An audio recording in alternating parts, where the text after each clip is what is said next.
Thank you so much for coming, everyone. My name is Elisa Trotz, and with my colleague Deb Cowan, and on behalf of all the incredible departments and individuals and colleagues who helped to make this possible, welcome. We'd like to give a particular shout out to our community sponsors, Diasporic Music on blackpower96.org. I'm not sure if Norman Otis Richmond is in the house as yet, but last night he was in Toronto speaking on Black radicalism in Canada. And also a different Booklist, which Caribbean Studies has partnered with for over 10 years now. Miguel, Sandra, Robin at the back of the house, thank you for being here. Please support them. They're going to be here after the event. We'd also like to thank our ASL interpreters who must work for us now. Rich Manila and Scott Garant, thank you so much for supporting us all year.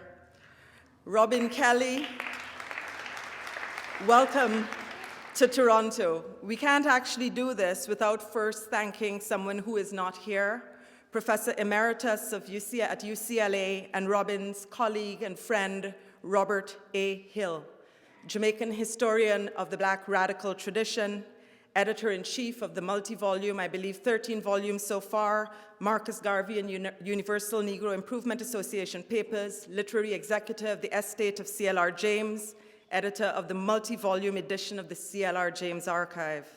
Last year, Bobby has come for Caribbean Studies over the years, and last year he accepted our invitation to come to Toronto, and his talk, entitled Still We Rise, A New Generation of Black Students Arises for a New Time, was dedicated to the incredible Black activists and students in this city, from Black Lives Matter Toronto, to the Black Liberation Collective at the University of Toronto, to the Transitional Year program right here, and Karen Braffett is in the house tonight, to the Black students at Ryerson, York University, and beyond. I know that Yusra Kigali and Sandy Hudson are in the house tonight, and many of you are. Please give it up, a round of applause for them. Bobby is also a graduate of the University of Toronto, and this year, colleagues from African Studies, Caribbean Studies, Women and Gender Studies nominated him for an honorary doctorate. We put in a superb nomination that was supported by colleagues around the world, including Robin Kelley. We're pleased to announce here this evening that in June, Bobby will be receiving an honorary doctorate from the University of Toronto.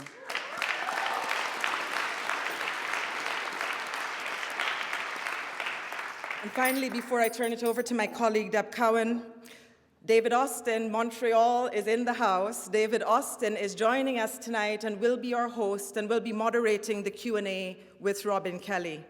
David has worked as a youth worker, community organizer, and journalist, and has produced radio documentaries for the Canadian Broadcasting Corporation, C.L.R. James, The Black Jacobin, and Frantz Fanon, The Wretched of the Earth. Currently teaching in the Humanities, Philosophy, and Religion department at John Abbott College, David is the author of Fear of a Black Nation, Race, Sex, and Security in Sixties, Montreal, which was winner of the 2014 Casa de las Americas Prize for Caribbean Literature in English or Creole. He's also editor of You Don't Play with Revolution, the Montreal Lectures of C.L.R. James. I'm so thrilled to call David a colleague and a friend, and he will be your host for this evening. Thanks. It's wonderful to feel the energy already in the room. So I don't want to go any further without acknowledging that we're on Indigenous land, and in a moment we'll invite a couple colleagues of ours to come and open us up properly. Briefly, I just wanted to say how honored we are to have Robin Kelley here with us, a scholar who has given us such brilliant transnational and intersectional analyses with his work. And I think this is a great city to welcome him to, because it's a city alive with coalitions across so many communities, perhaps particularly inspiring across Black and Indigenous communities. And I think the past few years we've seen some really incredible solidarities, for instance, with the police headquarters occupation and the INAC occupation. Sadly, Faith Nolan and Lee Maracle both had to cancel last minute, but we are really thrilled that we've been able to switch some things up around with our Monday agenda, which is a second event in this, what we've been calling the Moten Kelley Extravaganza. So we've shifted some things around, and we will, in a few moments, welcome up Trevelyan Kennedy to share some words. But first, I'm just thrilled and delighted and really, really grateful that we could invite two of our colleagues up to welcome us tonight. First, Susan Blight, who is Anishinabe from Couchiching First Nations. Susan is an inspiring colleague who does incredible work in the city, in visual arts, in filmmaking, and as an arts educator. And Susan's work takes on questions of hip-hop, Indigenous, nationhood, and decolonization. And Susan is also the Indigenous Student Life Coordinator at U of T. She'll be joined by Eve Tuck, who has joined the U of T just over the last couple of years and has already been an incredible force in the university and the city. Eve is an award-winning Unangic scholar. She's Associate Professor of Critical Race and Indigenous Studies at OISE and the author of Urban Youth and School Pushout, Place in Research, and several more books and articles that all should be read. Thank you so much, and we'll welcome you up to the stage now.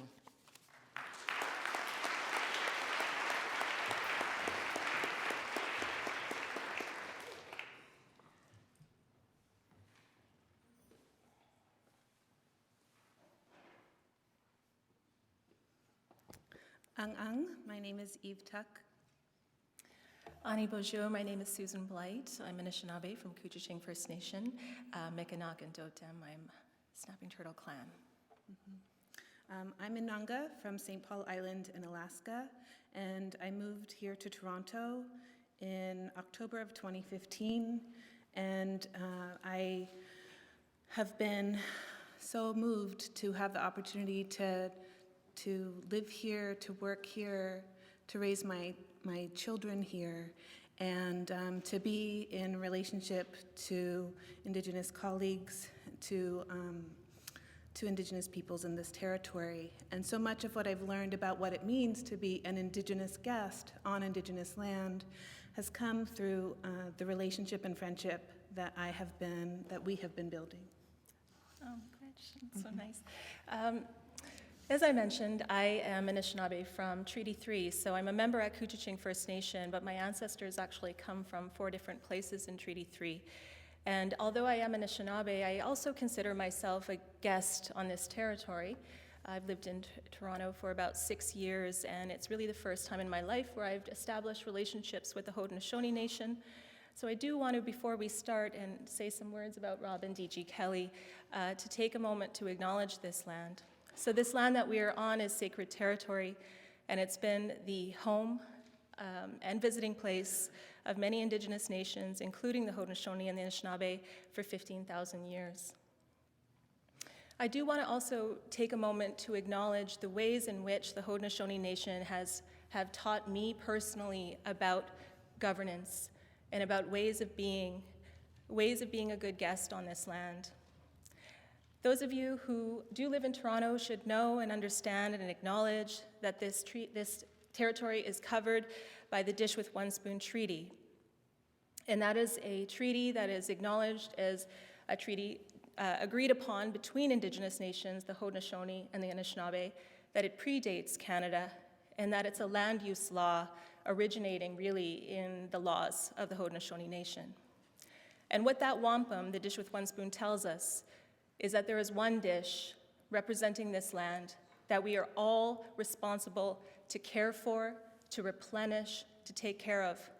That dish has one spoon, meaning we have to share, that everybody is entitled to take enough to feed themselves and their family, but no more. And it's not our right to prevent someone else from doing that. The last thing about the Dish with One Spoon wampum to understand is that there are no knives at that table. There's one dish and one spoon, and what that means is that we must share the peace always amongst each other. Now that treaty, although agreed upon between the Haudenosaunee and the Anishinaabe, is the first treaty that English and French settlers were brought into, and everybody living on this land is brought into that treaty. You should all try to envision yourselves either as guests, as visitors, as people living in Toronto, as part of that treaty. And how we do that is to think about reciprocity, to think about respect, to think about caring relationships between ourselves, amongst each other, but also with the land and the other than human beings that exist on this land. It's really our pleasure to welcome you, Rob and Kelley, to this territory, to a place that I have learned so much about being in right relationship relationships that have been overdetermined by settler colonialism and anti-Blackness, and really thinking through what it could be to use, to take seriously living in a treaty of one dish and one spoon, to think about Black and Indigenous relationships on Turtle Island and Toronto. I am also so glad to have an opportunity to welcome you to a place, although I acknowledge again my experience as a guest in this territory, because the last time I saw you, I was a guest in your home. My colleague Kay Wayne Yang came to your house on a really bright and sunny day. We sat at your table for I think 3 or 4 hours and had the opportunity, I think, I felt like I went to graduate school at your kitchen table. And so I know that we are about to experience another kind of education, another kind of graduate school this evening.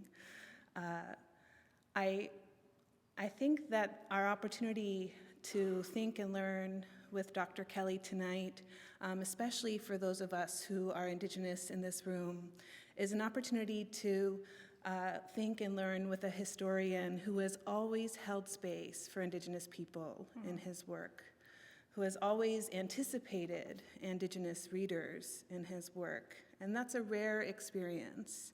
As a graduate student, your book, Your Mama's Dysfunctional, was a game-changing work. And I think that for those of us who are Indigenous, who read your work, we can see the ways that the ways that you understand that expertise comes from lived experience within these institutions that were never built for us.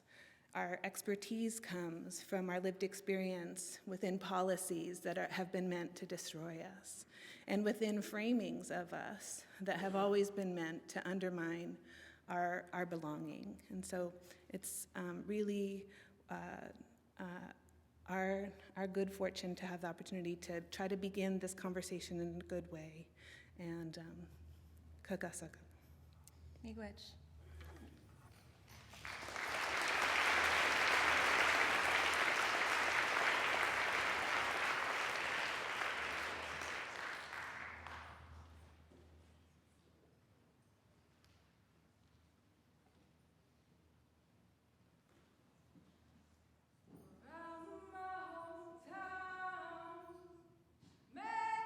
Memories are fresh. Round my home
Well, that was really beautiful. That was Trevelyan Kennedy, who was an undergraduate student at the University of Toronto, a poet, a spoken word artist, actor, singer, student, and community programmer. Her involvement in community and youth work with Dixon Hall, City of Toronto, Kiwanis Boys and Girls Club, and the facilitation of her own programs forges her politics to speak truth to issues that are often overlooked.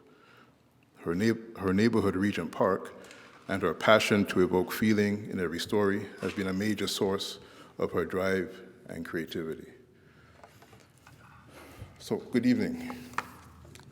I've been asked to introduce Dr. Robin Kelley. I've been given the great pleasure of introducing Dr. Robin Kelley. Somebody who I admire a great deal and whose work has been profoundly important for many of us. So I thought that given that we're in church, I'd begin with a bit of a testimony. 17 years ago, I was working as a youth worker in Montreal. The organization that I was working for had done some great work under trying conditions in one of Montreal's oldest Black neighborhoods, a place called Little Burgundy. But at a certain point, we hit a ceiling as crack cocaine resurfaced with a vengeance in an area that just 20 years before had been ravaged by the drug. We were outmatched in terms of our ability to deal with the problem at the time. And as I found myself wading in the waters of my first genuine experience with real failure, Robin Kelley's Freedom Dreams, The Black Radical Imagination, was one of several books from which I drew inspiration. Another book was Grace Lee Boggs' Living for Change. As I began to write myself out of a deep and abiding funk, thinking about how poets and artists in general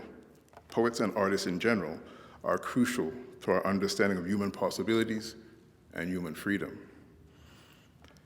Dr. Robin Kelley is an intellectual whose work compels us towards a commitment to radical change, towards an understanding that the world is in need of radical change and that the experiences of people of African descent have had and still have a significant role to play. And of course, the Black Lives Matter movement is the most recent manifestation of this, has a crucial role to play in shaping and creating a new world. True to the spirit of Afro-diasporic experiences, Professor Kelley has a deep appreciation for art, music and poetry in particular, and the importance of artists. Think of Amy Césaire, Wilfredo Lam, and of course Thelonious Monk, in shaping our collective consciousness and our sense of what might be in moments of apparent impossibility. His sublime biography of Thelonious Monk, The Life and Times of an American Original, is a testament to this. Monk's creative genius, we learn, was born out of the trials and tribulations of his time, and the tension and the beauty in his music is vividly conveyed in every note that he attempts to squeeze out of the keys of his piano. If change is all around us, as C.L.R. James once wrote, artists often possess that unusual capacity to tap into the imperceptible and seemingly invisible.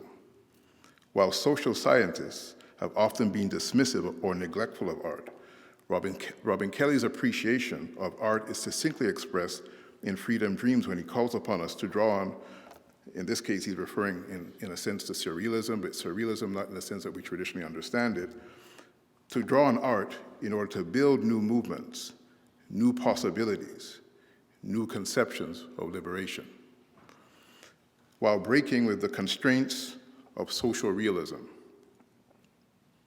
It is also expressed in his view that struggle is par for the course when our dreams go into action. This is another quote.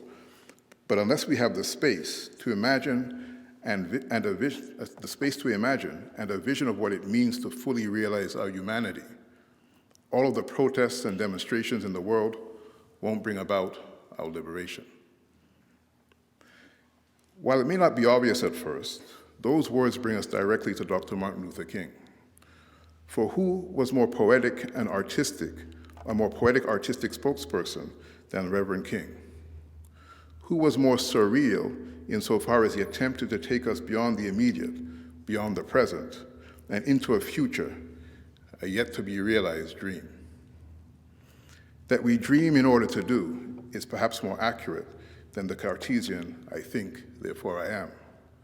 And nowhere is King more compelling and poetic in his tenor and tone than when he tied our collective fate to that of the people of Vietnam.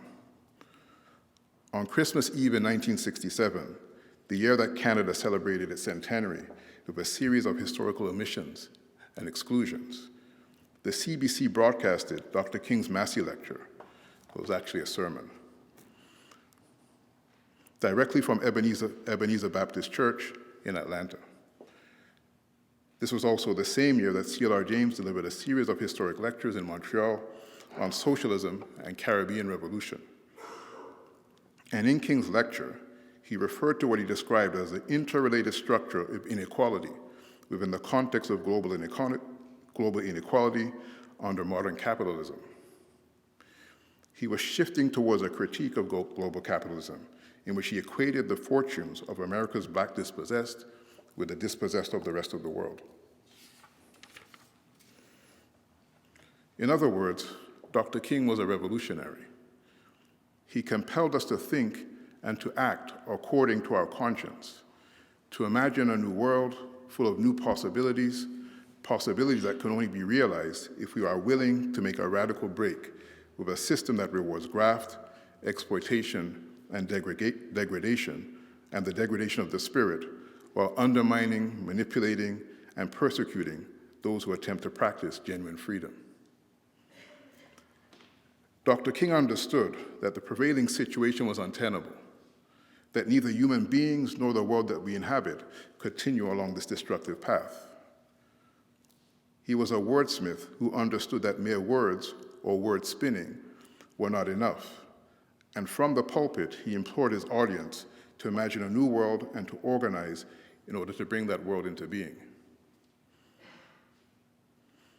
As we reflect on King's message 50 years later, his real dream that included but also extended beyond his most famous speech, I Have a Dream, who better to share their thoughts and insights on the revolutionary spirit of Martin Luther King than Robin Kelley, whose work reminds us of the value of scholarship in struggle for social justice and social change, who also reminds us that the histories and struggles of people of African descent who have ascended from the depths of slavery and colonialism and who continue to struggle for human freedom in slavery's afterlife, that we represent an offering, a gift, that if we listen closely, this gift possesses the seeds that, if they are permitted to grow, may yet play a critical role in creating the world that King dared to dream about. With that said, it's my pleasure to introduce Dr. Robin Kelley.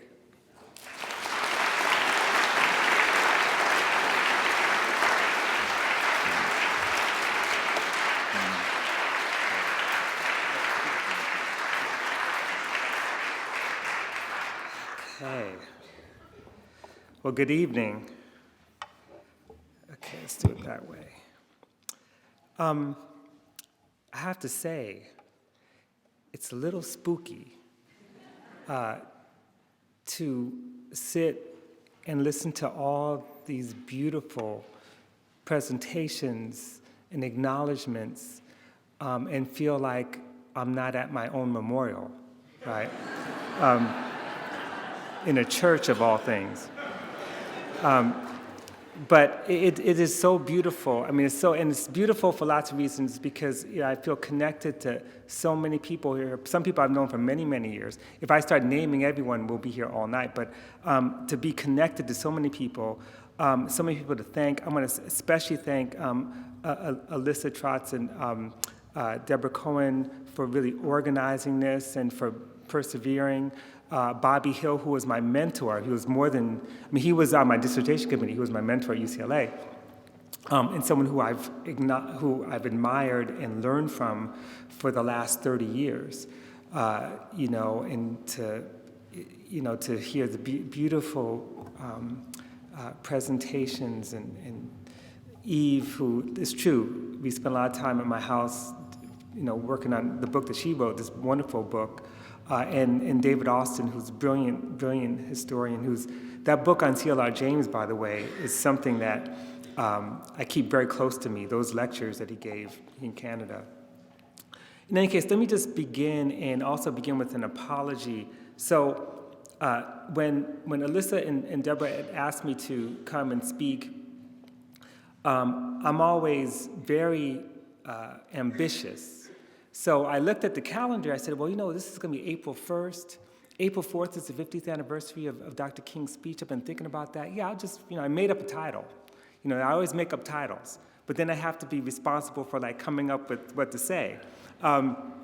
So what I'll do is, and of course I have way more than I need, so what I'm gonna do is I'm gonna watch the time very carefully.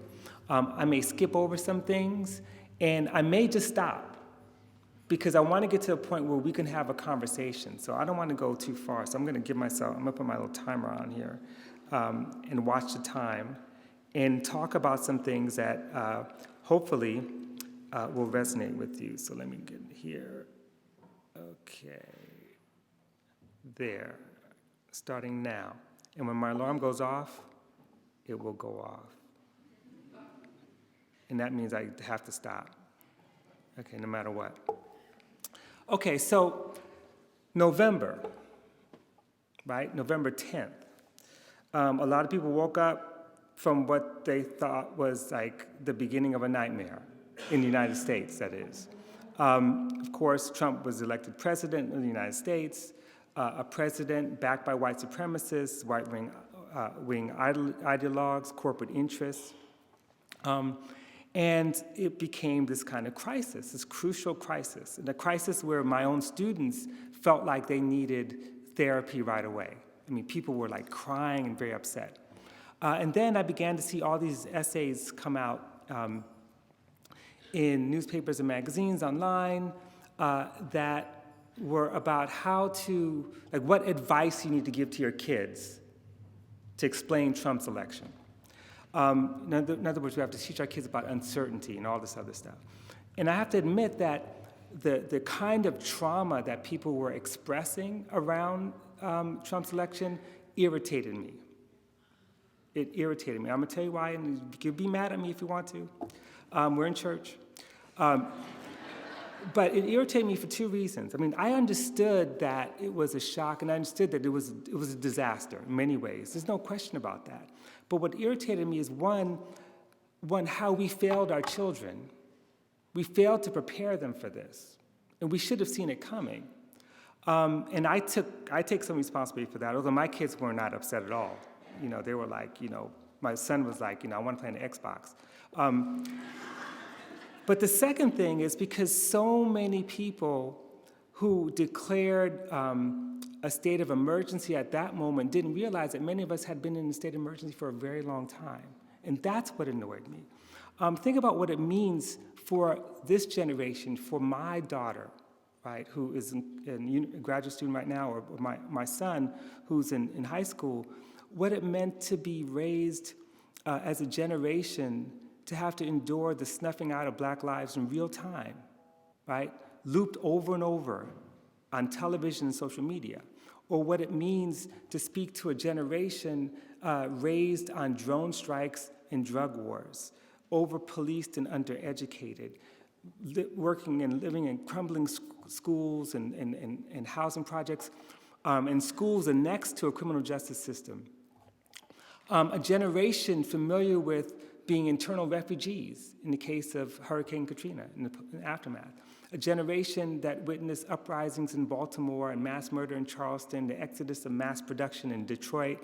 A generation raised on liberal multiculturalism, declarations of post-racialism, and a Black president, and all these new challenges to police and vigilante violence, what it meant to be Muslim or Arab or South Asian, and to be parents who have kids who have to have that talk, who had that talk after 9/11. Not to talk, just to talk of dealing with the police, but specifically being victims identified with terrorism. Think about all the undocumented parents who teach their children how to stay safe in the shadows, while others worry endlessly for those whose kids boldly chose the path to resist publicly, to protest its subterranean existence. I mean, think about all the Native youth who have been killed by the police and incarcerated in disproportionate numbers since the colonial invasion.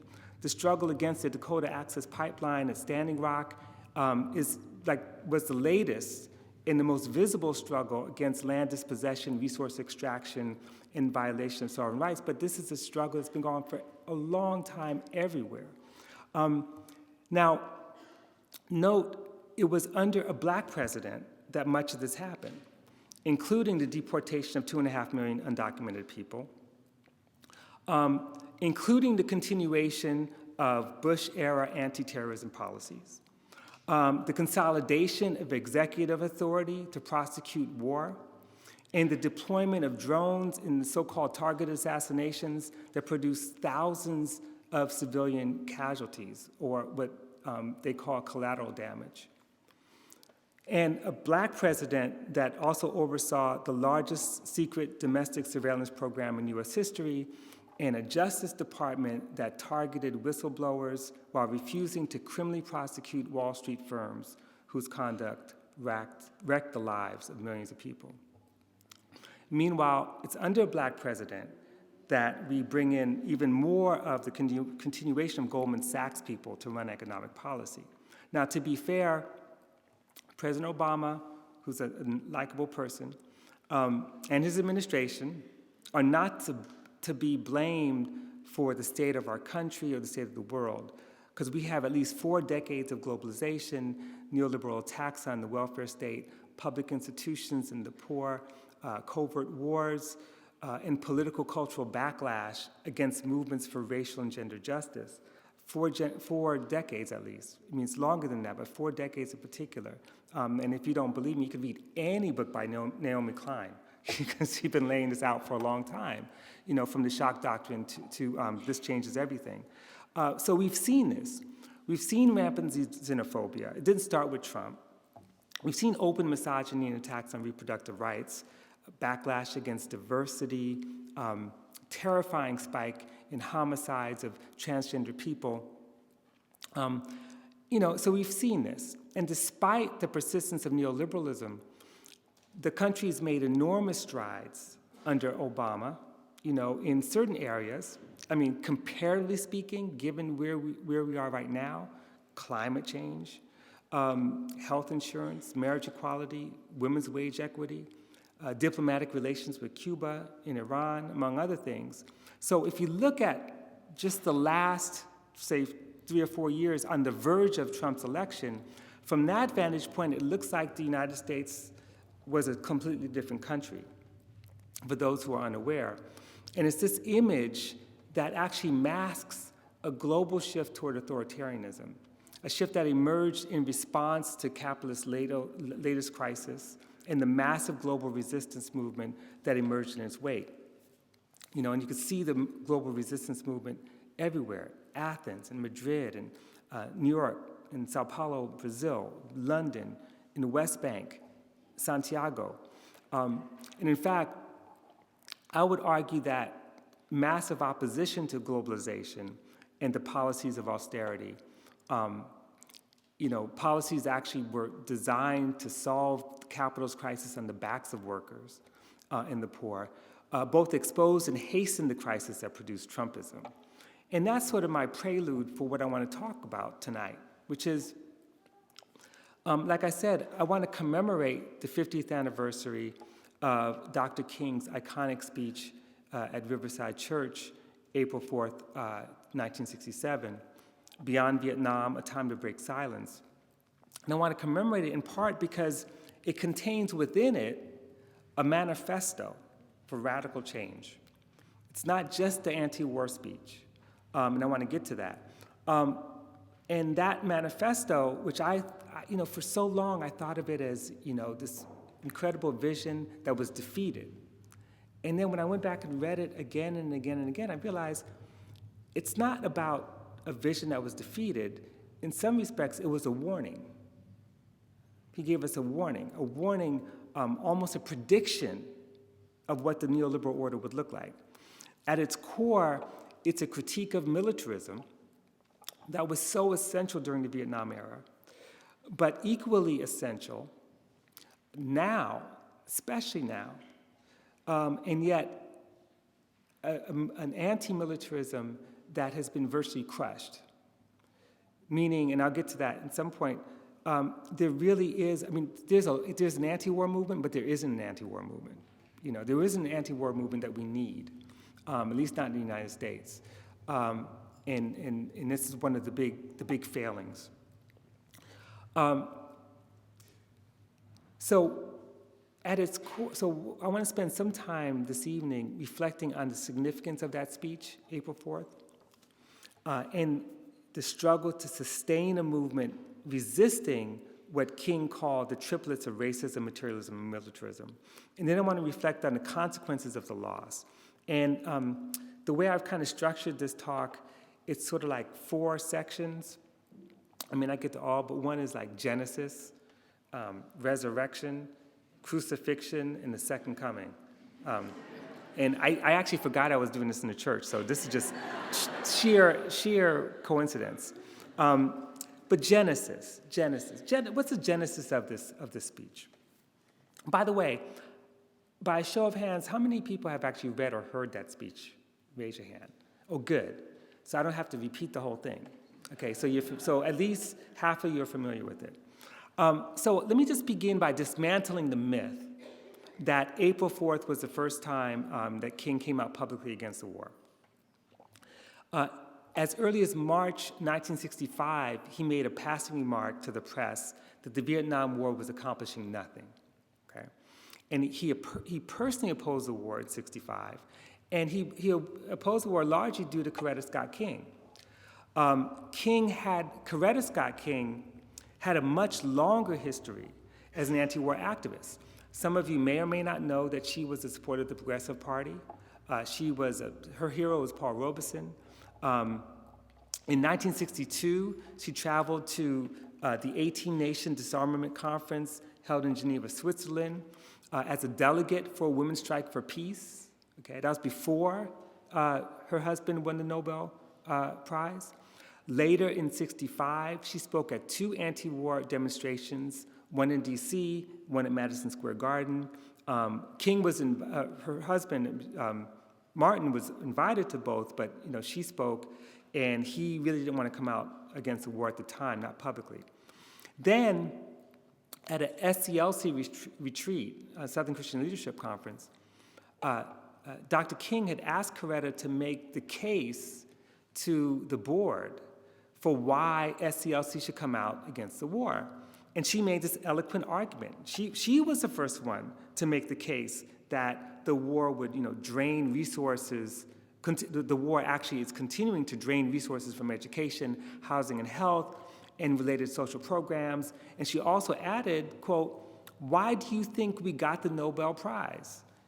It was not just for civil rights. Peace and justice are indivisible." But as you can imagine, the board of SCLC pushed back. Only one member of the board, that was Reverend Otis Moss of Cleveland, backed King on opposing the war. But the rest said, look, if we do this, we're going to lose funding. We're going to be accused of being communists. We're going to be unpatriotic. And then white people are not going to like us. So, we need to support the war, support the president. Now, King had his own reasons for being private. He was trying to push through the Voting Rights Act and later other civil rights legislation. He did not want to jeopardize his relations with the president. And still, his conscience got the best of him. He was surrounded by people who took stance against the war. I mean, remember, 1965, 66, he was still working with a lot of SNCC activists. SNCC had already come out pretty much against the war in 66. Stokely Carmichael was very much against the war. James Bevel and Bayard Rustin, 2 of his close lieutenants, had already came out strongly against the war. Not to mention people he worked with like Rabbi Gittleson. The Buddhist priest Thich Nhat Hanh had actually sent a letter to King explaining to King why Buddhist immolation isn't an act of violence. So he's being bombarded with letters and conversations, and people who are basically pushing him to sort of take a stand. His friend Vincent Harding, the great late Vincent Harding, and who was a teacher of mine in many ways, he not only helped King do the research for that speech and help write it, but he also was trying to encourage King to take a stand against the war. Now, the cauldron for King's thinking about Vietnam, ironically, wasn't the South, but it was the west side of Chicago. So he was there in '66, organizing the fight against poverty and housing discrimination, and he was literally living in a west side tenement apartment, organizing and facing a level of mass violence that he had never experienced before. Chicago, the racism, the violence was so immense. Like, he didn't even see that in Mississippi, and that's why you can't play that game of sort of the South versus every place else. A game that people were playing after Trump was elected, by the way, and we could talk about that.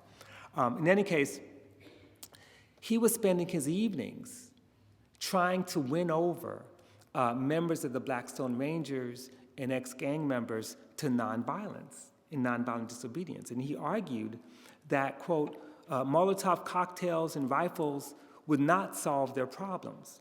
But then they shot back. He said, what about Vietnam? And this is from his speech. He said, they asked if our own nation wasn't using massive doses of violence to solve its problems, to bring about the changes it wanted. Their questions hit home. And I knew that I could never again raise my voice against the violence of the oppressed in the ghettos without having first spoken clearly to the greatest purveyor of violence in the world today, my own government. I quote that for a couple reasons. One, because it's one of the most profound lines in the speech, but also because he's telling you a story about solidarity. He's saying that solidarity is about people being in a room, learning from each other, wrestling with ideas, arguing with each other, and these kids argued him down. These kids influenced him.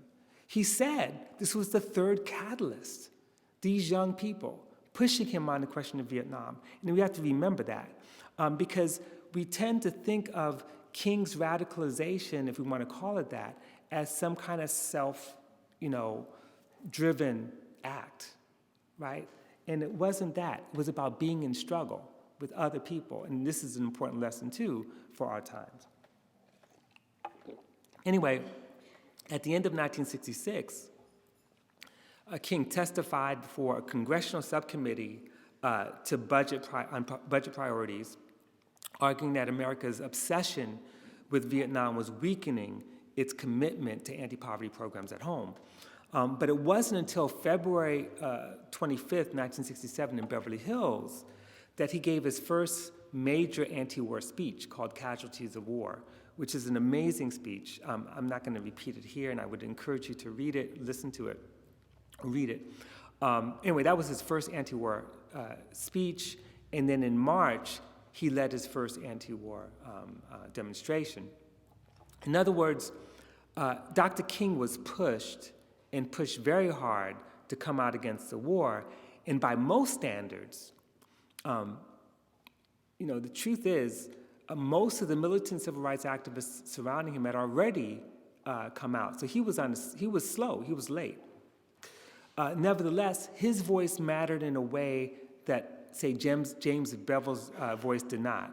And that is, he was immediately attacked by the White House, by the more established civil rights leaders.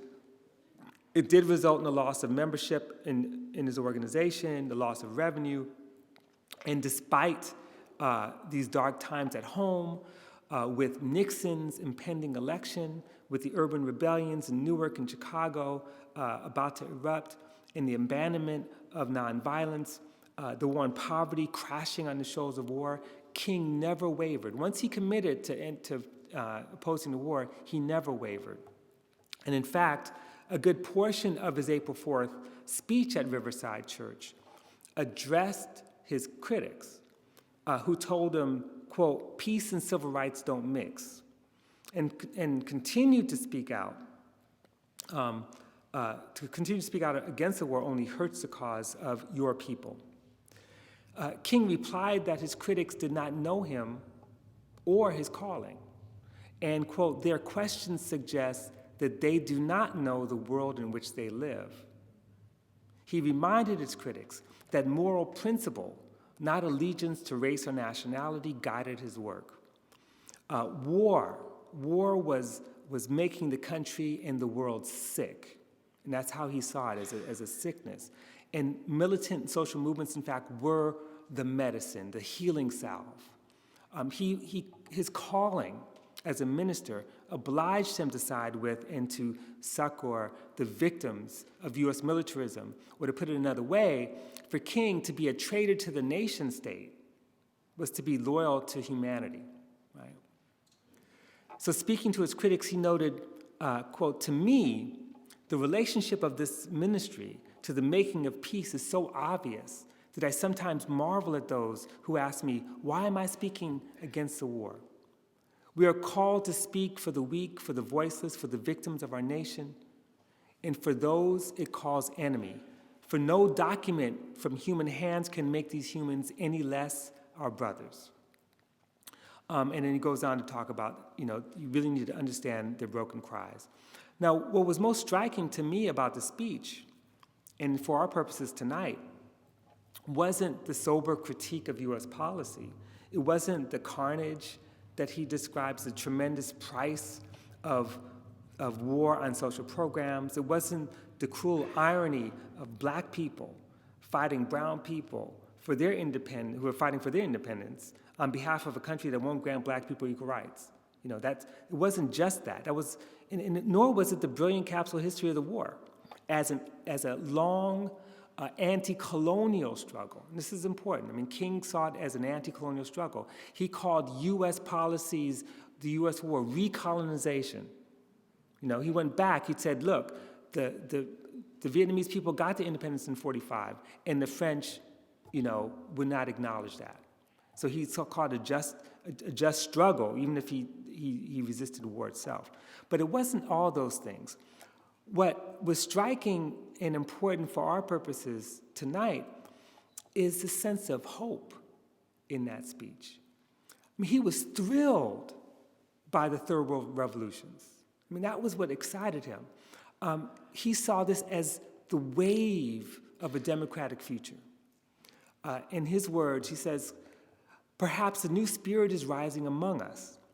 If it is, let us trace its movement well and pray that our own inner being may be sensitive to its guidance, for we are deeply in need of a new way beyond the darkness that seems so close around us. Now, darkness for King was not something to be feared. Right? And I sort of mention this because there's a certain resonance for where we are now. There's a sense of darkness, right, that we've entered darkness. It's changing, but there's that immediate sense. But the movement, the social movements that he helped build, they represent the light, not just to navigate the darkness, but to end it by illumination. This was the new spirit rising, the sense of possibility expressed in what he had called a world revolution. But in order for the United States to be on the right side of the world revolution, the country will have to, as he puts it, undergo a radical revolution of values. Now, the war, he argued, is but a symptom of a far deeper malady within the American spirit. And if we continue to ignore it, we'll be spending generation after generation marching and attending rallies without end unless there's some significant and profound change in American life or policy. Or to put it in plain terms, he was saying you have to dismantle American empire, that U.S. empire must be dismantled. And that's just a basic fact. He says, this need to maintain social stability for our investments accounts for the counter-revolutionary action of American forces in Guatemala. It tells why American helicopters are being used against guerrillas in Colombia and why American napalm and Green Beret forces have already been active against rebels in Peru. In other words, peaceful social revolutions have no prospect of succeeding in the United States as long as there's empire. as long as there's immense profits overseas through imperial exploitation. And it's here that he makes his memorable statement that to be on the right side of the world revolution means we must rapidly begin the shift from a thing-oriented society to a person-oriented society.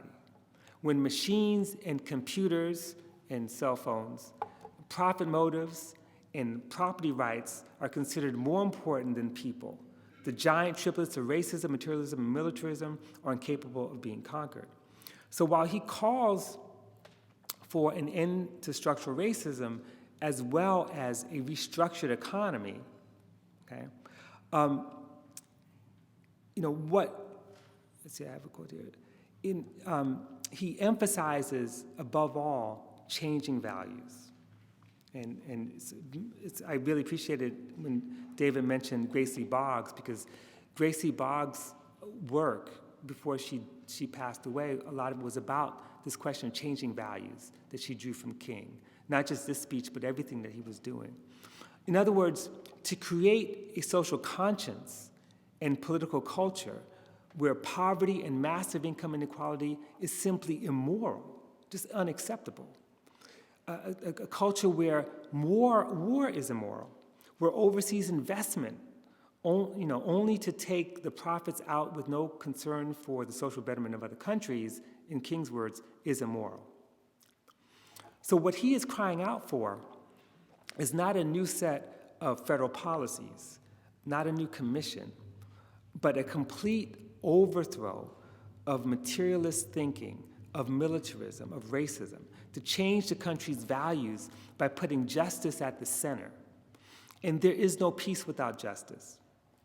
So money matters only to the extent that where he says, a nation that continues year after year to spend more money on military defense than on programs of social uplift is approaching spiritual death. So budgets matter, but it's not all about budgets. For King, a revolution of values is a bulwark against communism and a way to save democracy. And in fact, he admits that the conditions of global exploitation and the vestiges of colonial domination have inspired revolt. Let's see, I'm going to skip this part. So I'm going to say one last thing about this. He saw in these third world revolutions, often in the name of socialism, a hope for a different path.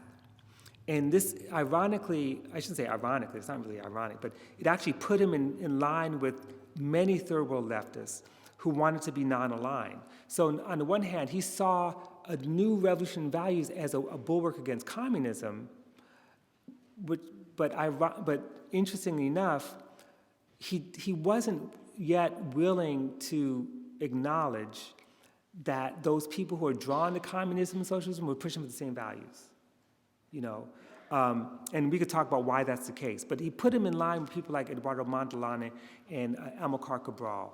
So just listen to King's enthusiasm. He says, these are revolutionary times. All over the globe, men are revolting against old systems of exploitation and oppression, and out of the wombs of a frail world, new systems of justice and equality are being born. We in the West must support these revolutions. It is a sad fact that because of comfort, complacency, a morbid fear of communism, and our proneness to adjust to injustice, the Western nations that initiated so much of the revolutionary spirit of the modern world have now become the arch anti-revolutionaries, okay? So as much as the speech reads like an aspiration, I argue it was a prediction. It was a warning, a foreboding of things to come.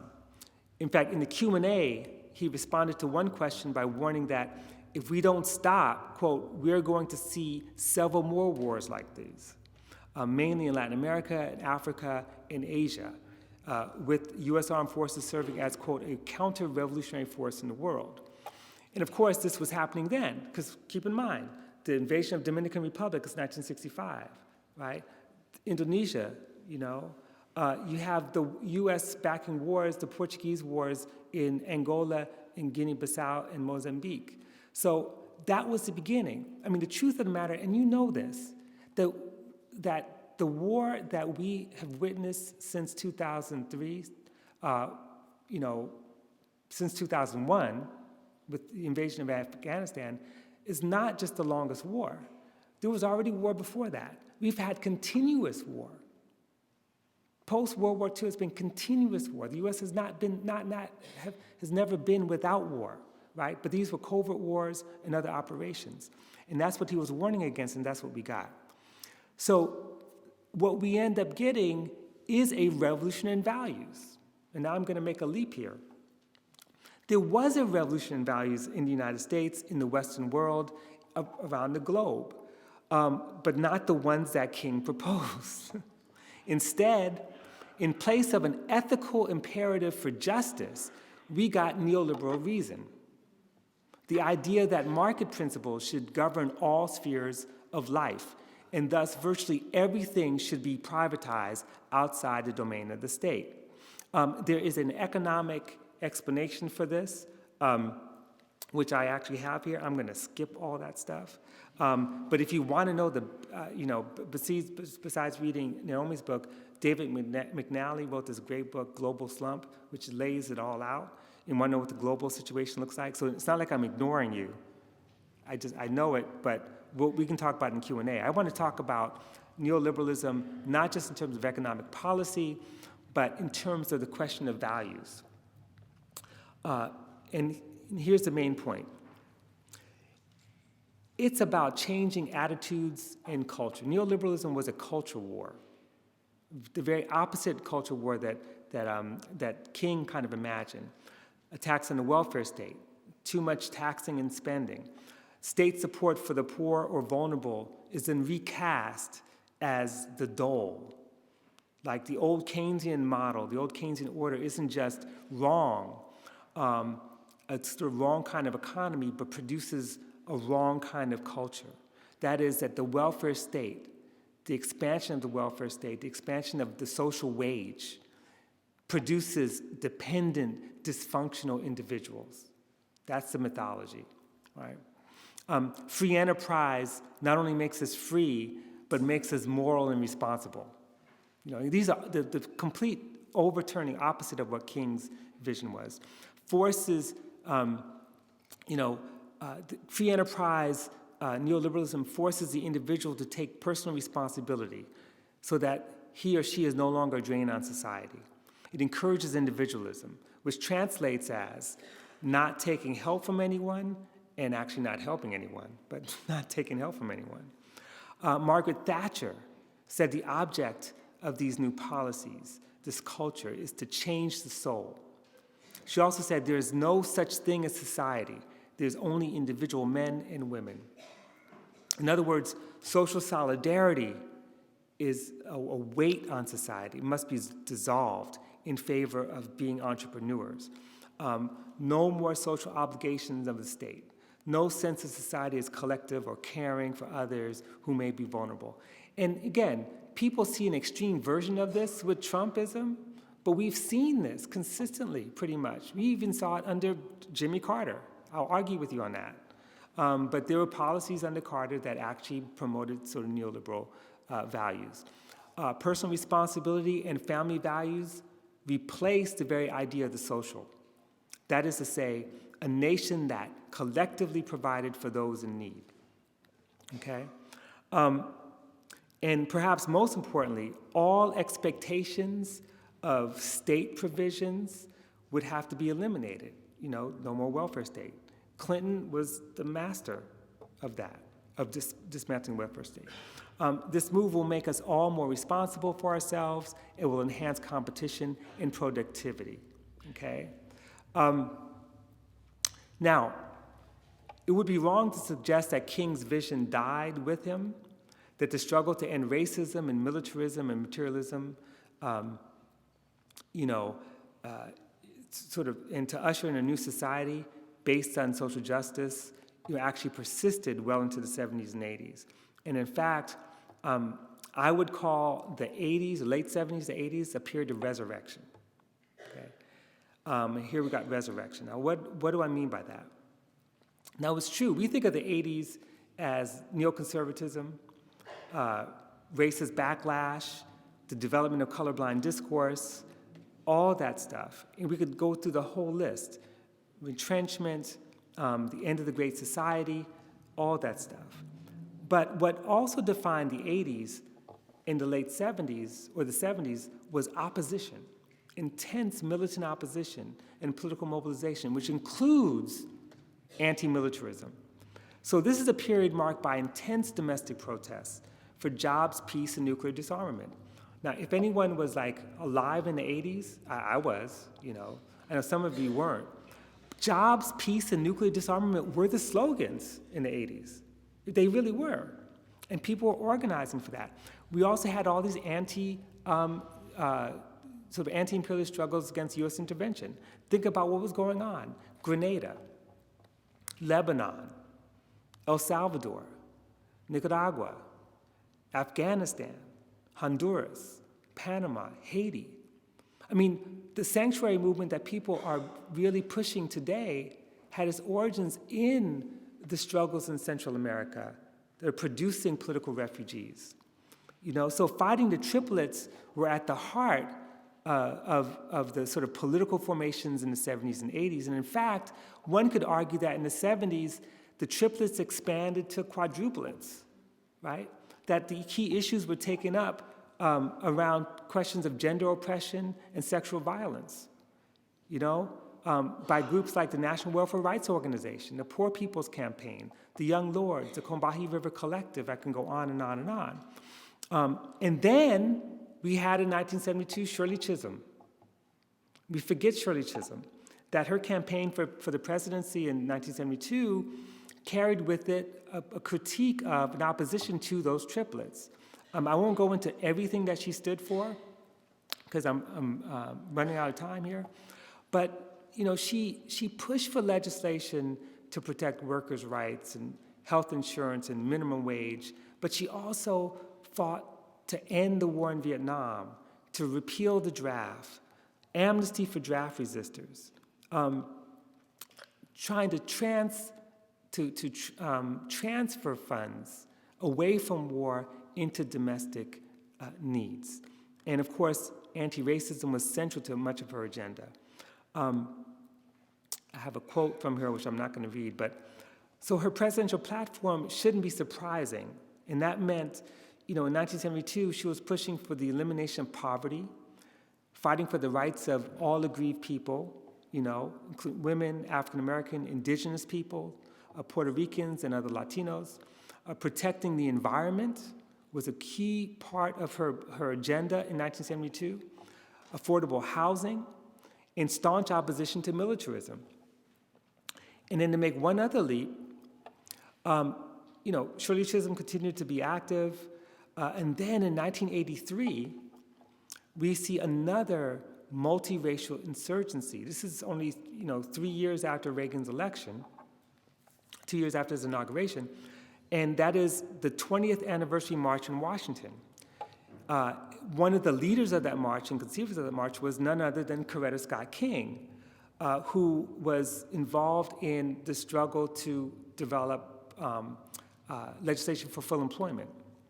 And so this is a movement that was challenging Reaganism, you know, trying to restore civil rights legislation that Reagan was trying to roll back, fighting rising unemployment and capital flight, demanding nuclear disarmament, ending all covert wars, cutting military spending under the banner of jobs, peace, and freedom. At that march, the 20th anniversary, 200,000 people showed up. And they talked about, you know, what was possible. And the outcome of that demonstration, that massive demonstration, was the resurrection of the Rainbow Coalition, which then led to Jesse Jackson's presidential bid. And again, you don't have to like Jackson, and Jackson actually was waging a little private war behind Coretta Scott King's back on some issues which you could talk about. And this is not about Jackson, but it's about an agenda. It's an agenda that, again, put at the center of it the struggle against those triplets of racism, materialism, and militarism. The agenda that they put forward involved a huge cut in military expenditures, billions reallocated to social programs, a kind of peace dividend, bilateral nuclear freeze, unconditional opposition to U.S. military intervention in Central America, the Caribbean, the Middle East, and Southern Africa, and just a bunch of other stuff that we could talk about, including legislation that would restrict capital flight across state and national boundaries. Now, of course, all those initiatives were defeated, not just under Republicans, but under Democrats. Under Clinton, for example. And I don't want to go into Clinton, but in that period of the 1990s, which we look at so nostalgically, I mean, when people were organizing and defending Hillary Clinton, we said, well, can't we just go back to those days? Go back to those days. Go back to the days when we witnessed the dismantling of the welfare state, dismantling on regulations on banking, the expansion of free trade policies, the expansion of the carceral state, and revisions of housing policy that literally criminalize people in public housing, okay? Criminalize them. Authorize public housing agencies to exclude people automatically who are drug offenders or felons, okay? Let alone immigration policies that expanded border patrol. So, we could talk about that. The main thing I want to come to a kind of a close here, is, and I just want to talk about this extemporaneously, that is, what was the cost of the loss of anti-militarism? I mean, even to this day, a lot of progressives, being progressive often means not fighting for the future, but dialing back the status quo, right? Dialing back the status quo to return to some moment of big D Democrats, some kind of New Dealish way of structuring the state, where we would actually have, like restore certain kinds of policies as opposed to like seizing the future. One of the benefits of being in like radical underground organizations, at least back in the day, I think it's still the same today, and one of the benefits of something like Afrofuturism, for example, is that there's a vision of the future, that the future is ours to take, and that's something that was sort of lost, and we could talk about that. The other thing that's lost, of course, is militarism. I mean, President Obama got a pass, and I'm not gonna lie, because he was a black president. He got a pass. I mean, the kind of opposition that he should have gotten for the continuation of wars, instead people defended him saying, well, these wars are not as bad as Bush's wars, or these wars are actually different because they're wars against terror, These are not wars against legitimate liberation movements, right? So if we're going to be serious about militarism, we've got to be serious about it all across the board.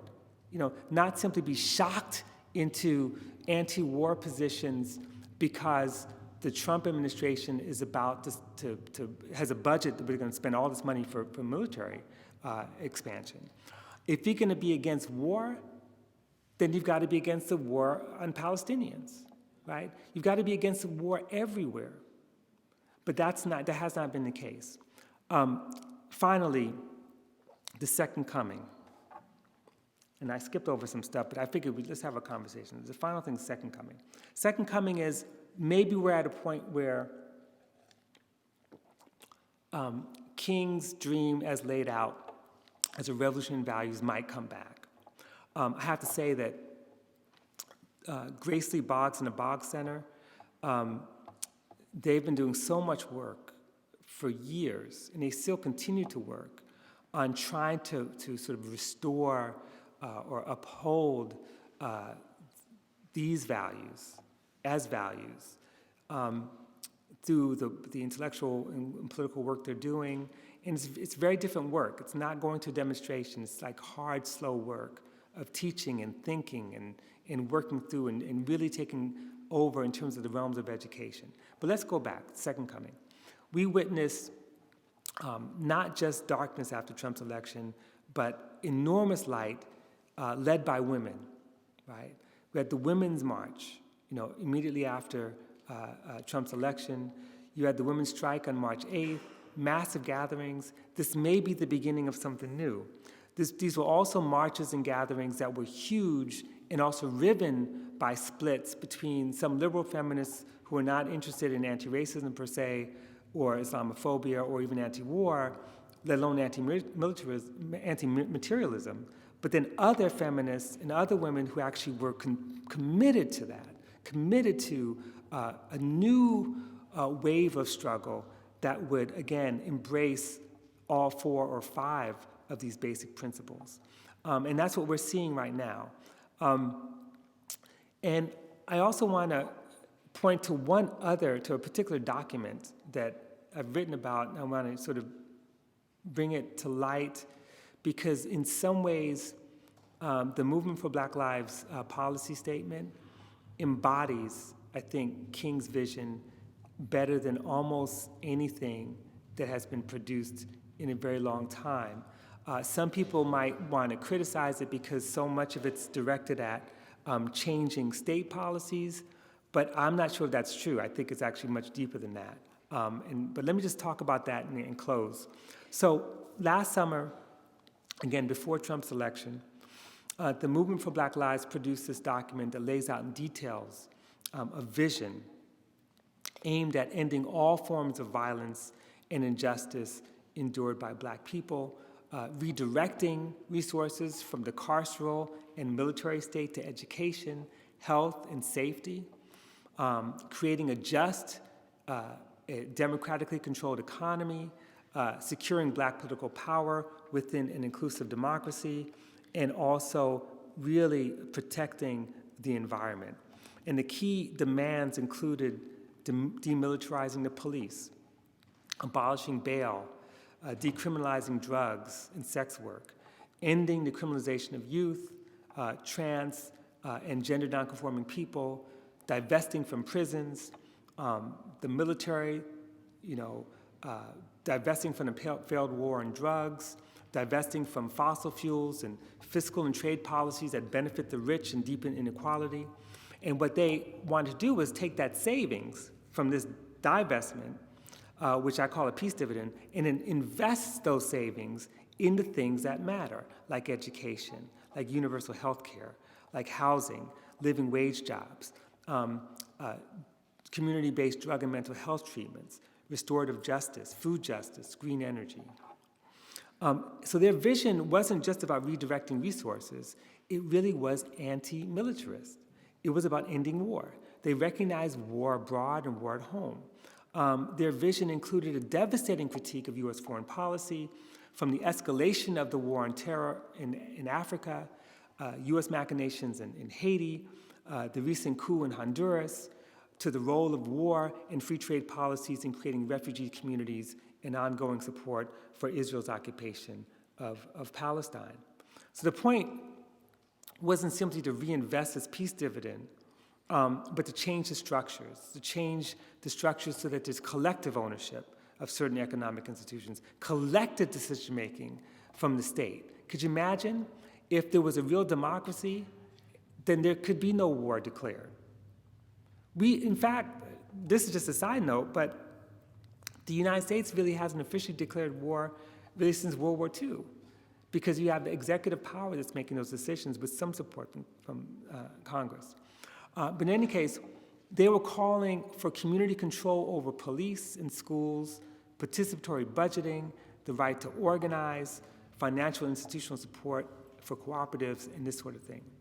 So to see how their vision is also a vision of the country, vision for the country, requires a kind of an imagination. To enact the vision requires organization, solidarity, and genuine popular power. But to achieve a genuine, powerful movement requires seeing all people, Black people in particular, as fully human, as producers of wealth, as sources of intellect, as victims of crime. Whether the theft of our bodies, our labor, our children, our income, our security, or our psychological well-being. And it means grasping what the Movement for Black Lives has been saying all along, that is, when Black lives matter, all are valued, and the structures and practices that do harm to our communities are eliminated and will change our country and possibly the world. So I just want to close by saying, we need to go back and not just reread that speech, but I think if we're building new political movements, those movements have to be rooted in values, in principles, not just expedience. And I don't want to be part of a movement that is about dialing back to some better version of the social wage, some better version of the welfare state, of the New Deal state, because we can do better than that. We have lost our sense of utopia often, not everyone, but that loss has been devastating. The fact that King could draw a sense of the future, even as he warned us of what the impending future might look like, the fact that he could draw from it at such a dark moment is an important lesson. So we still need to return to Dr. King, to politics rooted in values. We need to mourn our losses, but we also need to struggle for the future, for a world still in birth that will ultimately transform all of us. And I have 16 seconds left on my thing. So I'm gonna stop there, okay?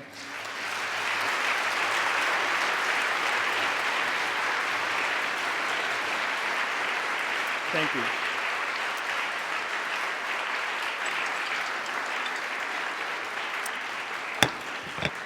So hopefully this will be the best part, which is our Q&A and conversation. Okay, so we have about 30, maybe even 40 minutes, more or less, for a Q&A. So if folks would come up to the microphone so that everybody can hear your question.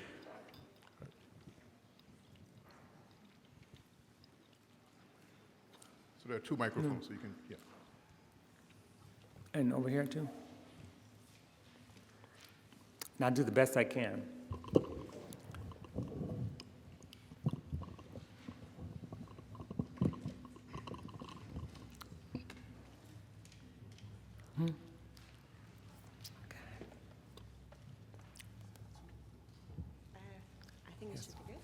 Well, thank you very much for your talk.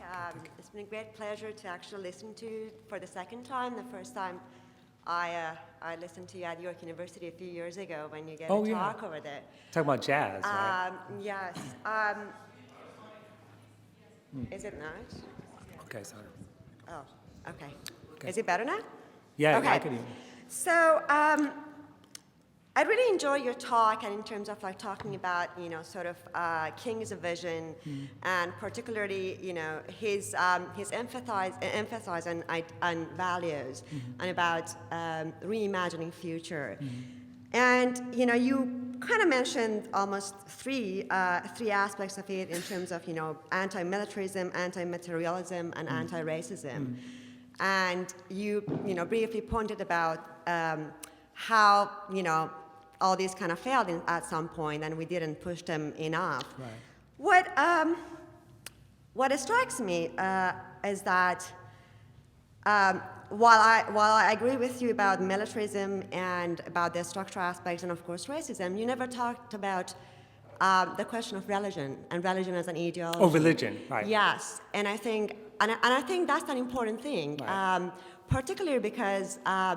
The era of the 70s and the 80s that you talked about the resurrection, right. And then of course, in the 90s and of course in our conjuncture, one of the ways that imperialism won was through bringing back religion, and one of the ways that they won, even in pushing back socialist struggles in the Third World and in the rest of the world, was actually by giving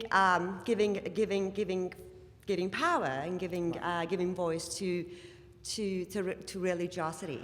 Right. From Afghanistan, from Iran, the Middle East, that you can go to Africa, and even in Latin America and other places. Right. And I think envisioning a future that is not nostalgic in terms of going back, as any radical thinker, we need to actually grapple with the question of religion. Right. No, that's an excellent question. And as you know from the question, it's very complicated. It's very complicated. It's complicated because part of what were the sort of upsurges of the 1970s in Latin America, many of them were rooted base communities in liberation theology. You know, so you actually, so I wouldn't make the argument that religion is always a reaction or a tool of oppression. It's both. It could be both. It just depends.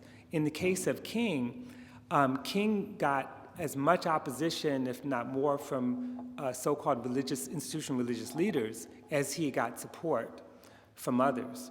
And certainly his own opposition to communism was largely, if not primarily, about his calling as a minister, that he actually had critiques of certain socialist regimes, but he also felt like communism itself didn't have the space for worship the way he understood it. So in that sense, it's complicated. Even when we think about fundamentalist religions or the fundamentalist turn in Islam, you know, one could argue that what happened in Islam, which becomes the justification for the war on terror, wasn't exactly and primarily about religion itself, but it was a political turn, you know. A political turn in which within Islam itself there's a struggle, you know. So Zionism is another thing. You think of Zionism as like, you know, about Judaism, but Zionism is a political position, you know, that in many ways, I'm gonna get myself in trouble for saying this, but I think it's true that the way that Zionism has emerged in Israel has basically taken up the mantle of white supremacy, you know, that is domination by the peoples through colonial domination. So, you know, to me, it's complicated, and so therefore can't be settled on one side versus the other. But what we can say is that, like I acknowledge that it's very, very important, it plays a role. And when I was thinking about the sort of seizing the utopian future, I was actually thinking about this new book by Enzo Traverso called Left-Wing Melancholia, where and I didn't mention this either because it's not that relevant, but one of the things that he argues is that the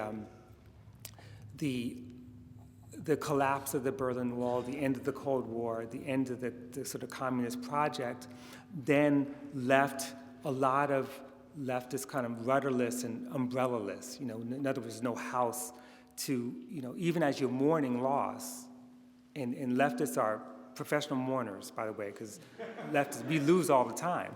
Our life is about losing, loss, but we mourn all the time.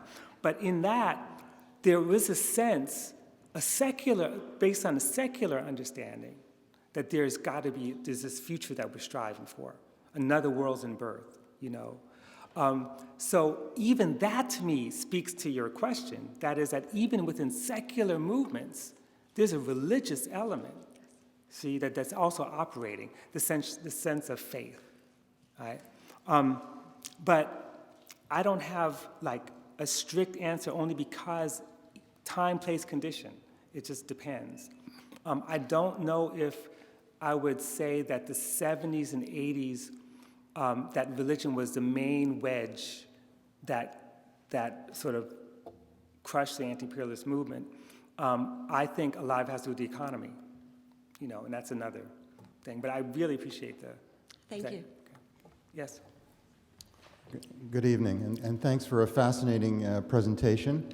And I'd like to ask you to comment further on what I think is perhaps one of the most important contributions that Dr. King made to the liberation of peoples, which I think he demonstrated in actions as well as in words. Dr. King did not join the Democratic Party. He didn't campaign for the Democratic Party. He didn't even urge a vote for it as a lesser evil. He identified colonialism and capitalism as the enemy of humanity, which I think to which you referred frequently, and regarded independent mass mobilization of working people and the oppressed nations and peoples as the means to liberation. Now, this seems to be a striking plea for the independence of the majority from the parties of capitalist rule. Mm-hmm. So what are the implications of this notion today? Well, for supporters of Bernie Sanders, I think it's pretty clear. For progressives who got fooled by Justin Trudeau, it's time to recognize that it's the system. And of course, that applies equally to the balanced budget mantra of the NDP under the leadership of Tom Mulcair, especially in the last federal election. But what does it mean for today's wars? Right. Dr. King's lesson to us. I think it means opposing the Western and Saudi-backed war against Syria. I think it means saying Canada out of NATO and NATO out of Eastern Europe, Asia, and Africa. Isn't that really what Dr. King is telling us today? Sure.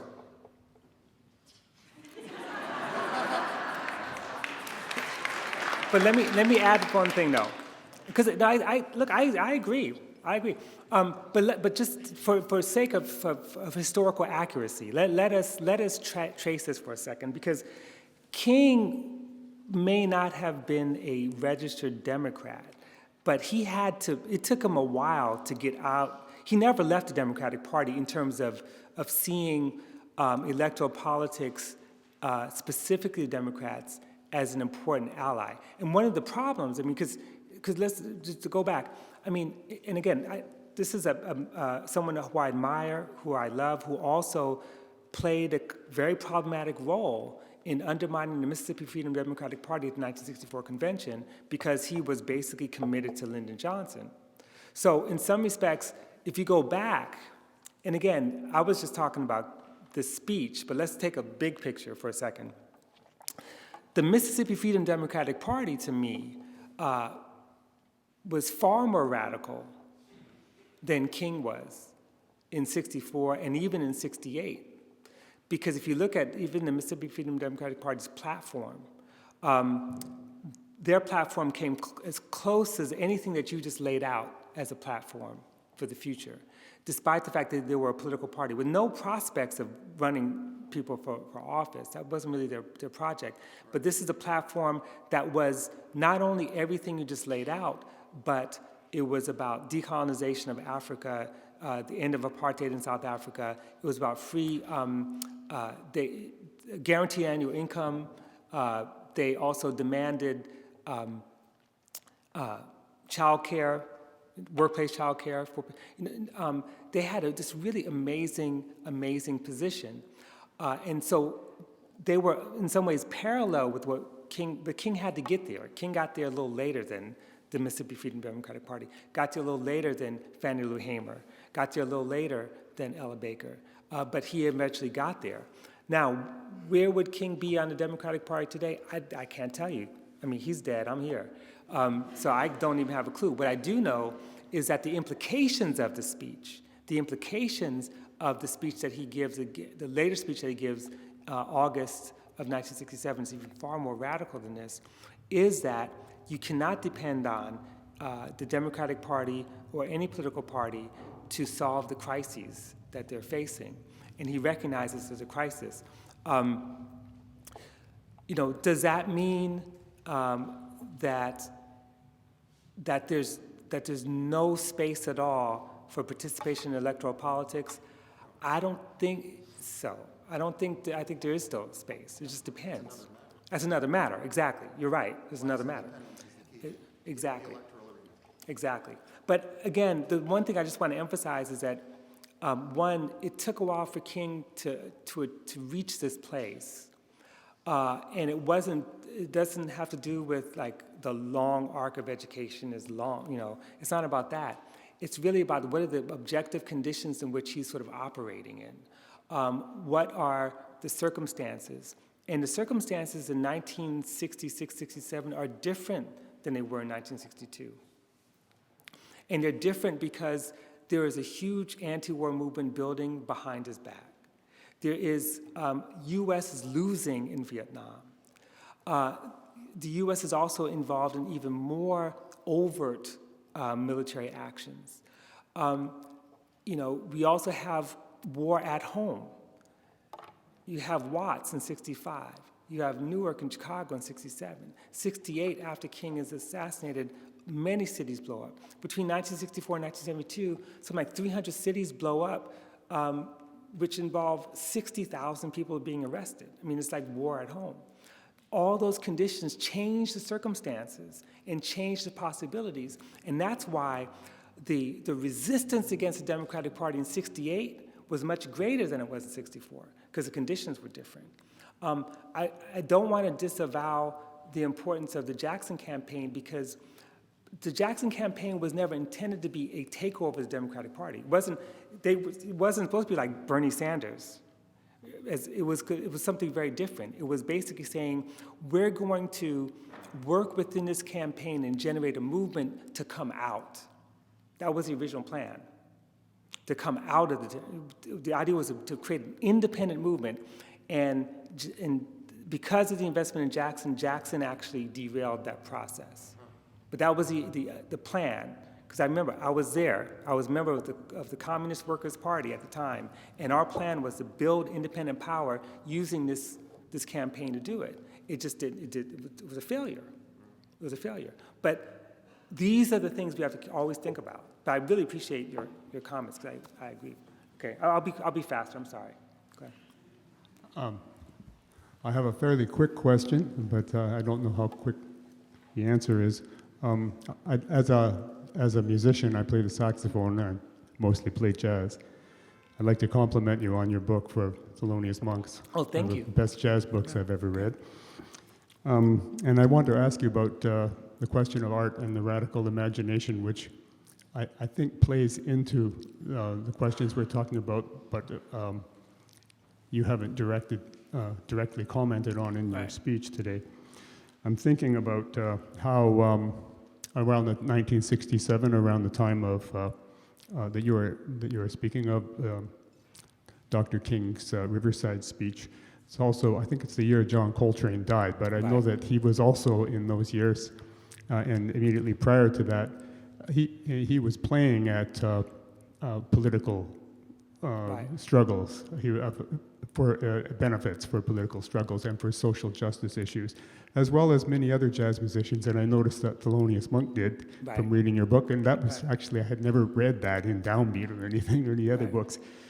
So my question is, has to do with, would you care to comment on the role of artists in making revolutionary change today and in the past, and particularly for artists who are not agitprop artists? Mm-hmm. And I say this with great respect because I have some, I am somewhat of an agitprop artist myself, and friends of mine like David Rovics, who comes to Toronto often, is really, classic agitprop artist. So my question is, if you would care to comment on the roles of these different types of artists. And I'm not just talking about musicians, but visual artists, poets, and so on. That's a great question. Well, let's I can only talk about the things I know. But I know a million people here could talk about other things. But in that period of time, there's two things I would just emphasize.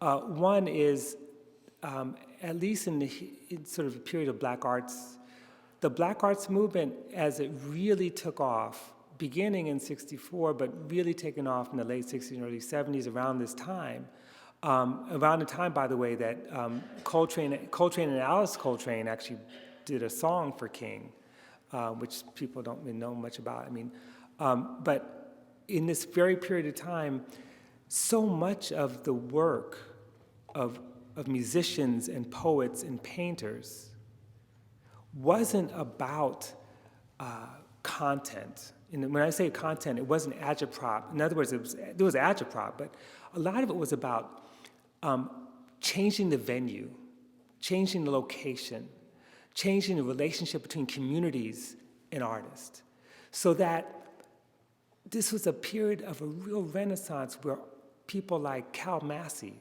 was playing for free in Brooklyn, in the Park, where Horace Tapscott in Los Angeles in the Pan-African People's Orchestra, they weren't doing stuff for money. They were kind of a commune that were in the middle of the Watts Rebellion, was playing on 103rd and Central Avenue, opening spaces where they brought young people in to learn instruments. They played in churches. They played in basements. The clubs were no longer sort of persona non grata. They were off limits. These were community events where you might donate some money. People would bring food. It just changed the relationship between making art and the community. And that also coincided with the creation of collectives, where instead of someone becoming famous and trying to make money and promoting their brand, which is a word I think should be just banned, because brand, I think of slavery. But instead of promoting, they were trying to promote community. And they would, as collectives, would play music and throw their money in the pot and help each other out. And that's what I would emphasize above everything. I mean, sure, we could talk about the freedom of form. We could talk about the freedom of form in poetry, in painting. We could talk about the freedom of form in music, the emancipation from traditional forms of harmony and chord changes, all that stuff. But really, to me, it's about the link between community and artists, that changed. And then we didn't lose it, but it actually diminished after a while. And why does it diminish? I mean, there's lots of reasons. Part of it has to do with the fact that the Pan-African People's Orchestra was, under COINTELPRO, that the FBI was involved in LA is a really good example because the FBI had agent provocateurs who were not only infiltrating these organizations, but destroying art. One of the saddest things is that through the war on poverty programs, some artists were able to get money and support to turn old buildings into theaters. They turned a Safeway into a 300-seat theater in LA with some sort of poverty money, which King was desperately trying to save. We don't think about that. We think of poverty money as just helping people who are desperate, who should be pulling themselves by their bootstraps, but artists got some of that money to build institutions. What happened to that Safeway that turned into a theater? It was burned down by a FBI agent, right? Burned down to the ground. So one side of federal budget's going to pay for someone to destroy the other side of the federal budget that's paying for this space. So these are the stories that we have to tell. I mean, they're not romantic stories. They're not stories that make us happy, but it shows how an artist movement was destroyed. Secondly, the destruction of the economy meant the destruction of some of these independent institutions, because if you can't work, collectives don't work. And that, I think, is very, very important. And then we have finally the thing that all of you have inherited, this sort of structure of fame, where to be an artist is to be famous. That wasn't the case. To be an artist is to be famous. And you use social media as a way to make yourself famous with no necessary particular relationship to social movements or to community, right? So that's a different moment we're in. I know I didn't answer the question exactly because I talked about that moment, but I really want to go back to moment as lessons. So, but we could talk more about that. I know we had some other questions here and there. I'm sorry. I'm not sure how many more questions we'll be able to take, so if people could keep their questions relatively short. Yeah, I'll keep my answers short. Psych. No. Okay, go ahead. Hi, I have a question about materialism and capitalism and those sorts of things. Because we're so heavily invested in, we are a consumer-based economy, and the problem with that is that when consumption goes down, people, like government, companies lay off people, and so when people get laid off, then they don't have jobs, and when people don't have jobs, the tax base shrinks, and when the tax base shrinks, the government is less able to provide social services because they don't have as much money to, there isn't as much money to expand the welfare state. And so I'm thinking about that, but I'm also thinking about the issue with the way in which we're also heavily invested in the markets and how with the expansion of pension funds in the post-war era and these sorts of things. And especially in this country, the largest institutional investor is the Canada Pension Fund. So essentially, we as Canadians are invested in the markets and in capitalism. So how can we transition? How do we transition away from this over-reliance on consumption and on the markets and a market-based form of capitalism without kind of leading to a sort of economic collapse and social chaos? Right. Well, that's a very good question. See, my question to you is, why do jobs disappear when consumption goes down, and what are people consuming? Right? Because that structure presumes that the motor of the economy, that what drives the economy, are dollars. In other words, our currency. That somehow that's what drives the economy. But then the structure is produced in a certain kind of way, in which,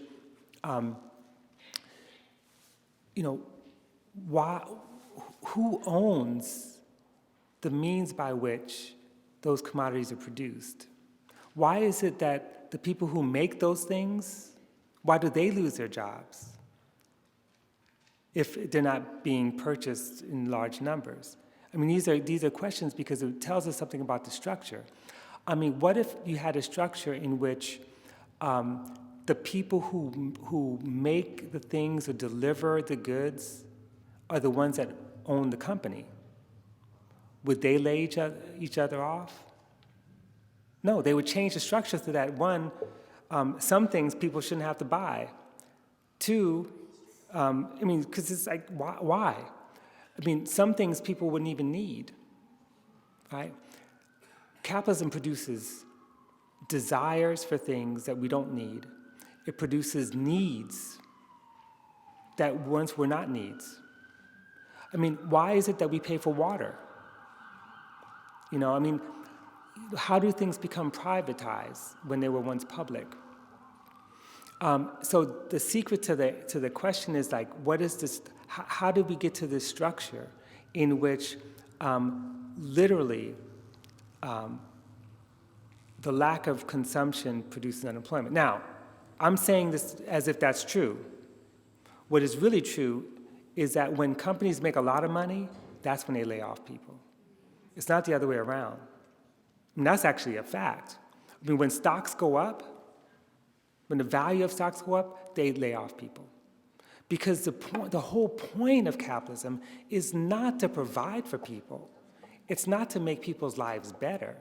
It's to accumulate, right? To accumulate capital, which then is reinvested for deeper accumulation. And then we're also in not to mention the destruction of the environment. That's something that is part of why capitalism is a monster, just chewing us up. But let's just step back for a second and think about the way that capitalism itself in the 21st century is not primarily structured around the production of commodities to be sold to people, but around betting. So you mentioned pension funds, right? Pension funds are great. It's great to have, that workers and companies can invest a little bit to have something saved. But pension funds are also investment devices in which you roll up, you hedge, you have hedge funds. You roll up other kinds of debt and tie them to the investments that are tied to pension funds, and the value goes up and down depending on the value. So you can make a lot of money by just betting, and billions of dollars by doing that. Now, does that make any sense in a civilized society? I mean, there's no logic to that. It's like, unless, of course, you say, well, you know what? My civilized society is one where I really don't care about the rest of you. What I care about is making a lot of money. And so this goes back to King. King might have said in his first critique, his first published or public, I shouldn't say public, but first written evidence of his critique of capitalism is in a letter he wrote to Coretta Scott King in 1952. And he said, they were recording, he said, you know what, I'm more socialistic. I said, I'm not totally against capitalism, but capitalism is not about human needs. And it's true. It's not about human needs. So how could a system that's not about human needs be expected to serve anyone except for those people who have capital, right? And if it's not about human needs, then it's a system that will destroy everything in its place. And imagine, to go back to your scenario, and this is just straight Marx, Capital Volume 1. If you imagine what happens when you're competing with another company, and each time you're competing, you're lowering the price of the value of you're lowering the price of the commodity, and you're trying to get a profit margin that's closer and closer. And the way to do that is to get rid of labor or reduce labor's wages, because the first attack is always on labor. The first attack is always on labor, right? And if you get the wages so low where those workers can't afford to buy the stuff you're making, then you get rid of more of them. Okay, what did you get? You get massive misery and unemployment, and then you have to figure out a way to make money off of that. You know, that's not a sustainable system. And it sustains itself, why? It continues to sustain itself because it shores itself up through violence. You know, if you have all these people who are unemployed, then you got to do something with them. If they're permanently unemployed, then you got to figure out where to put them. And it's not an accident. We got like 2.6 million people in the United States in prison. You know, not because they're criminals, you know, but because the system can't absorb them. And then you have a state that comes in whose role it is to try to keep them alive, but not improve the system. You know, the state under capitalism is not meant to like make them all entrepreneurs. It's not like, okay, you're unemployed, okay, you got $100,000, do what you will. No, it's to basically keep you alive just long enough to keep you on the side in case we need you for something. You know, immigration policy is all about the same thing. So we have a terrible system that leads us to believe that there's no alternative. There's no way to envision anything else but the way it works, right? And so we're stuck with it. Why do we need pension funds in a society that won't take care of us, right? Why do we need to pay for health care? That's what single payer is all about. Like, why should we ever do that? I mean, that's why this system is so absurd and so ridiculous and so natural that we try to figure out how to make it work better. And it's not. That's just my opinion. So, you know, but we could talk about it more, but we should talk afterwards. Okay, so I'll see you. Yes.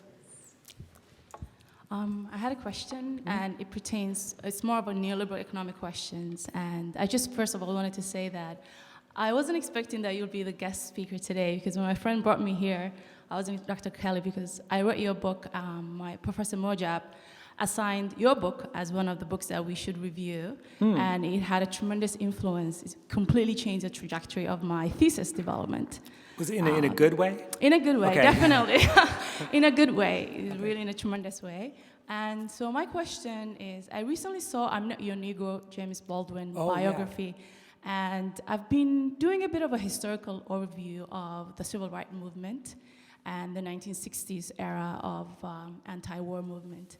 And my question is, I don't know if you agree with it, is I feel like a lot of movement historically, specifically the civil rights and the anti-war movement, have been co-opted into the structure of the state and from a neoliberal and economic structure. And it's totally agree with that. Yeah. Totally. And specifically the idea that you can never really fund an effective, legitimate revolution, and almost like converting the unconscious mind into consciousness, what is Stokely talked about in terms of what Black identity is. And so my question is, if you compare the 1960s and civil rights and the anti-war movement to present-day movement and Black Lives Movement, this whole idea of actually having the language of anti-Black racism, what can we learn from the mistakes of the past movement and past revolution in terms of not just allowing the state to finance your movement and allowing the state to co-opt your ideas as if though it's actually making any structural change in society, and instead of just co-opting the ideology and the language to talk about Black Lives Matter, but prison still exists, police brutality still exists, academia is very much apathetic. The way that even my university responded to the travel ban, the Islamophobia, or the intersection of anti-Black racism and Islamophobia, and the different identity that we carry with us. And so, yeah, I don't know if that's a question, but like, yeah, so what do you see that a learning lesson for us from the past in order for us to move forward and to have effective radical change within society? Right, right. That's an excellent question. Just to say that we have 2 people in each line, and I think that's going to be it because we're probably close to 7:30 by then. Oh, okay. So should you take all the questions real quickly and then just try to respond to all of them? We can do that too if you want. Yeah, we'll do that. I promise I'll. We'll take all the questions. Yeah, they're questions, right? Just. Yeah. Okay. Actually, your brilliant talk inspired me to share this piece of information with you and then also with the audience. Okay. You mentioned Paul Robinson. I want to mention that he was translated in Kurdish back in the 50s. And Goran, who translated his songs and poems, was always sort of his hope was building an internationalist movement. And Goran, the Kurdish poet, also wrote a very influential poem addressed to the sons of Rosenbergs. Wow. And I wrote it, and it's called Bo Michael, that is for Michael. Okay. And I'm saying that the people of the world are with you and notice this injustice. That's beautiful. I always inspired by that level of internationalism that it is coming from the region of the world that I'm very familiar with the Middle East. And I think that there is something happening in there that we do not take it very seriously. And as a woman especially, I speak to the struggle of the women in the region. On the one hand, anti-imperialist structure, which embedded in that are your ideas of anti-racism, anti-materialism, and also anti-militarism. But also with that is a strong anti-fundamentalisms that it is a very important component of that struggle.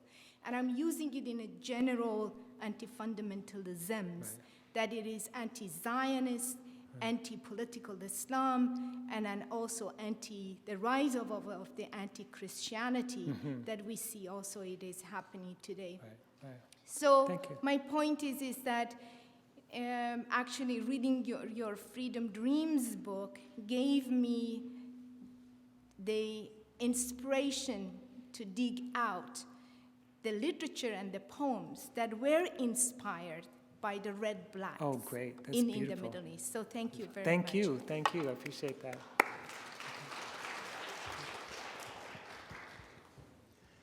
Yes, thank you for encouraging us to revive utopian thinking and a vision of a new world. My question is, how do you assess the Bernie Sanders campaign, and do you see anything political, organizational coming out of it outside of the Democratic Party? Okay. And I guess you're the last one? Oh, go ahead. I may not be able to take all of them, but we'll try it. My question was more so about present-day culture and the role. So this is more to add on to the previous question about culture and the role of artists and art in terms of how they challenge systems of power. And so my question was, can art and artists offer a challenge to militarism, materialism, and racism? And I'm thinking particularly about materialism when they are part of the culture industry, and in some ways they're kind of internalized questions of ego and questions of materialism and accumulation of wealth. Can they really offer a challenge to those 3 isms if in fact they've done that? Right, okay. Thank you. And my question is about what your thoughts are on the commons and commoning. A few months ago, Peter Linebaugh was here and talked about the Magna Carta Manifesto and some of his work on the values and principles of the commons. And it sounds really consistent with what you've outlined here today. So maybe you can comment on that directly. Oh, great. Just I love Peter. Its usefulness for our movements. And Okay. Thank you. Last one.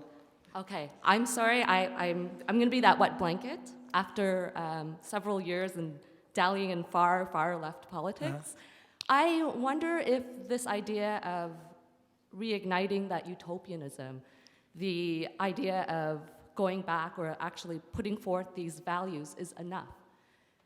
You mentioned that the conditions itself have changed, right? So I remember going to a conference a few years ago at the 50th anniversary of like the 68, when revolution was in the air, so to say.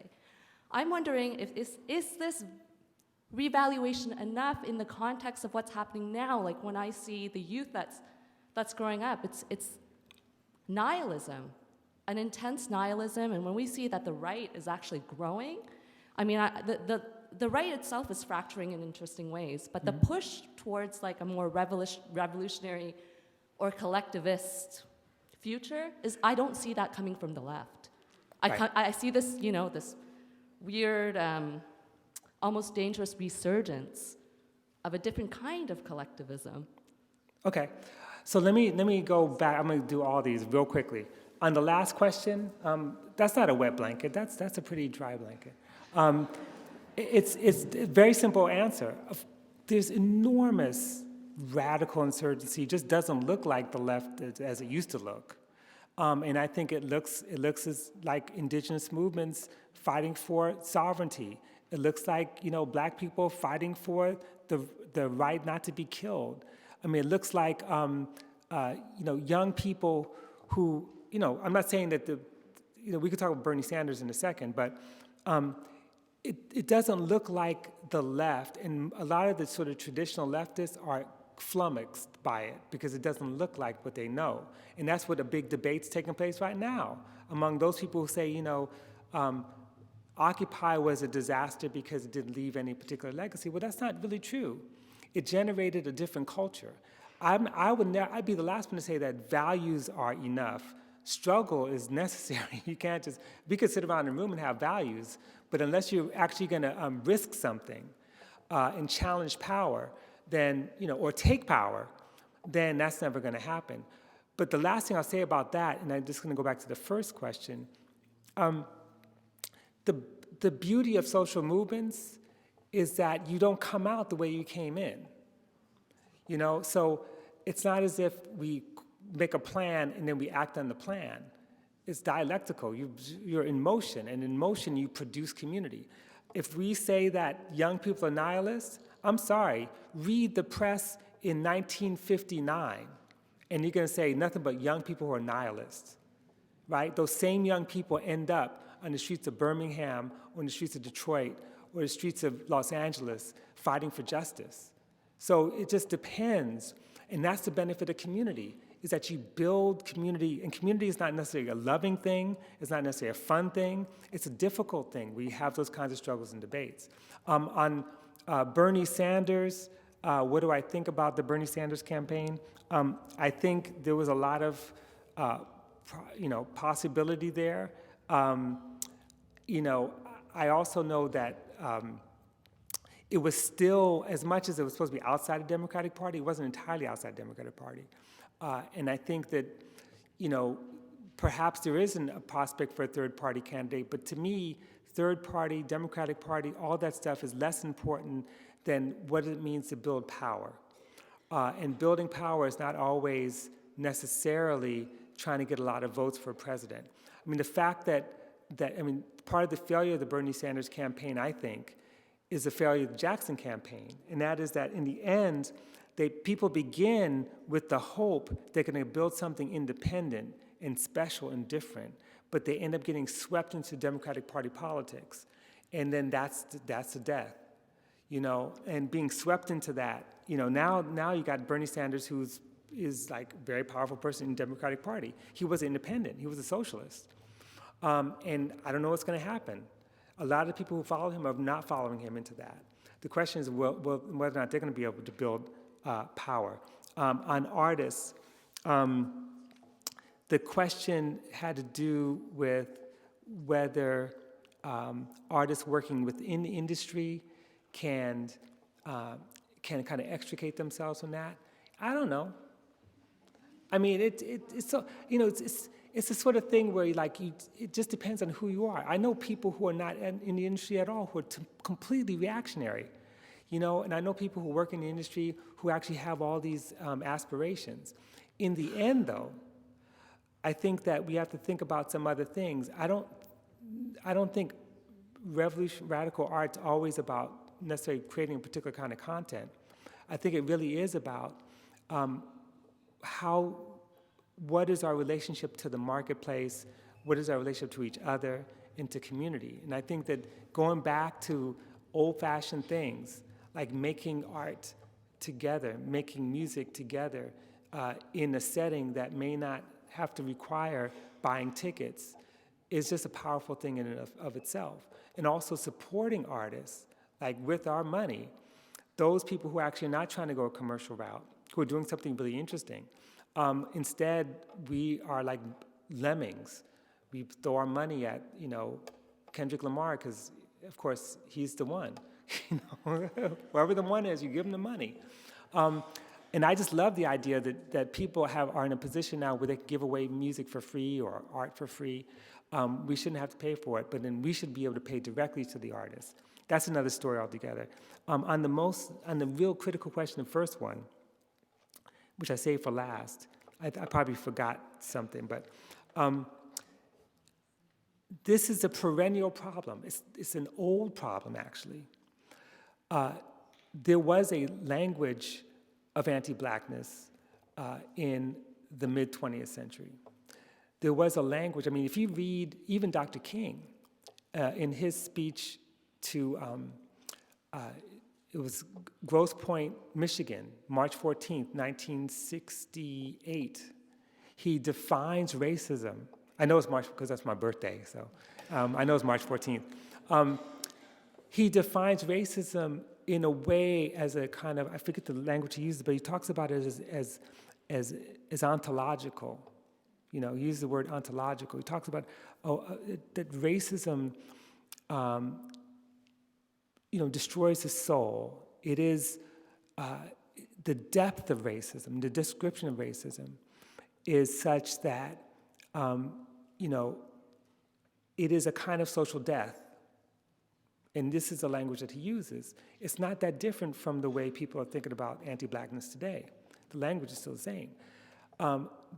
But that doesn't answer your question, which is, how can we build movements that challenge power, that are not incorporated by power, that are not funded by, the same institutions, that are not striving to be in them? And I kind of have two minds about this. And I wouldn't call it pragmatic, but one mind says that we spend so much time resisting power that we don't even think about what it means to take power, to hold power, to create power. And this gives me to the commons, right? So I knew I could get to that. So there's two things. Of course, Peter Linebaugh is one of my best friends on the planet. I learned so much from him. And his conception of commoning is also about taking power. When we think about Jackson, Mississippi, when Chokwe Lumumba was elected mayor, it was around the same time that de Blasio became mayor of New York. Everyone was online talking about how exciting it is to have de Blasio mayor of New York because he's a leftist, really. And that, this new experiment, no one's talking about Chokwe Lumumba, who is really a leftist. He passed away, unfortunately, but he brought there a kind of democracy where he was an outside person. He built a movement. People were having people's assemblies, independent of the political structure, to decide what they want to do, where they want to go. And they took power. And they moved to create a kind of people's economy, right? Based partly on cooperatives, but also partly on supporting entrepreneurship at a very small level. And they're still doing this kind of work of economic empowerment. And I think that there are lessons to be learned at a very local level about what it means to take and hold power. And it's not always about, messing things up. It's not always about blocking things or destroying things. Sometimes it's about finding spaces to take power and to find the commons. In other words, if you could seize a space, an institution, whether you do that politically or otherwise, even if it is taking an abandoned lot, as they did in Detroit, and turn them into farms, or in South Central Los Angeles, to create, to build, to grow, to have control, and then figure out how to organize that space so it's collectively owned and run, collectively decided on, then you're basically not only taking power, but you're planning the future. You're creating the world that you want to live on the spot. And that's so important and part of the struggles that are in front of us. That said, I know that a lot of organizations depend on foundation money. I know that. I also know that some people who work in foundations were former comrades of mine in the organizations that I was a member of, who were Marxist-Leninists at the time. And they were trying to give out money as much as possible. So much of it depends on time, place, conditions. Because you get money doesn't always mean they own you, right? On the other hand, sometimes they do.